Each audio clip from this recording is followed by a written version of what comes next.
Vai jūs esat dzirdējuši kaut ko par velosipēdu reģistrāciju internetā? Man vairāk cilvēki ir prasījuši, priekš kam tas vajadzīgs. Jautājuma atbilde ir ļoti vienkārši. Ja jums gadījumā ir velosipēds, piemēram, tik skaists kā šis, maksā vairāk simts vai vairāk tūkstošu latu, un jums to nedodies nozagt. Kā jūs pamatosiet un pierādīsiet, ka tas ir jūsu velosipēds? Visdrīzāk, ka nekā. Tieši tāpēc arī vajadzīga velosipēda reģistrācija internetā. Tāpēc jums to parādīšu, kā to labāk izdarīt. Tātad vajadzīgs ir dators un interneta pieslēgums.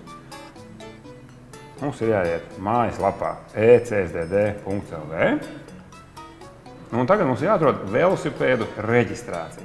Lūk, te ērlīte ir velosipēda reģistrācija. Spiežam pogu. Tātad jauna velosipēda reģistrācija. Pirmais jāizvēlās marka. Marka mums ir Cannondale. Tātad uz C burtu un Cannondale. Tā, modelis. Modelis mums ir CAD un rāmja numurs. Nākamā trešā ailīte, kas jāizpild, ir velosipēda rāmja numurs. Tā būtībā ir pati svarīgākā un vienīgā svarīgākā ailīte - velosipēda rāmja numurs. Pēc tā jūs riteni varēs atrast, ja kāds to būs kaut kur aiznesis nevienā.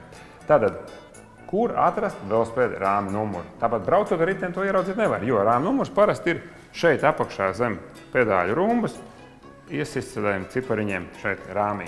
Tātad to mums vajag nobildēt, jo tā bilde arī būs vajadzīga, un no bildes, protams, būs vieglāk nolasīt nekā nemitīgi staipoties apkārt. Tā, un tagad mierīgi no bildītes varam pārrakstīt numuru šeit datorā.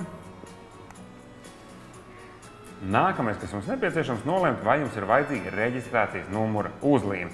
Par to būs kāds pusotrs latiņš jāsamaksā, bet tā jums sanāks uz mājām pa pastu, kā nekāda problēma pakaļ jāiet nav. Manuprāt, uzlīme ir ļoti derīga lieta, jo zaglis skatoties uz riteni, ierauties uzlīmi, viņam ir pilnīgi skaidrs, ka ar tādu riteni viņu pieķers. Tāpēc uzlīme liek savu funkciju pildu un to nu vajadzētu. Tad atķeksējam, ka ņemsim uzlīmi. Nākamais īpašuma tiesību iegūs veids. Cits, laimēts, mantots, iemainīts. Loģiskākais ir nopirkts. Lūk, īpašuma tiesību iegūs datums, tā ir šodien. Nākamais, kas mums jāizdara, jāpievieno rāmja numura fotogrāfija. Tā kā rāmja numuru mēs jau nofotografējām, mierīgi varam to pievienot. Rāmja numurs mums ir, un nākamais jāpievieno velosipēda fotogrāfija.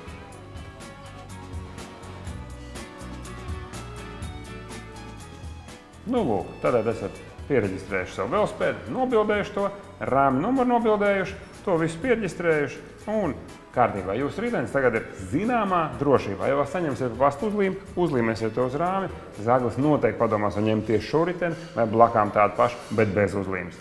Skaidrs? Velo reģistrācija, ecsdd un aiziet. Maksa 64 centīmi un par uzlīmi vēl pusotrs lats.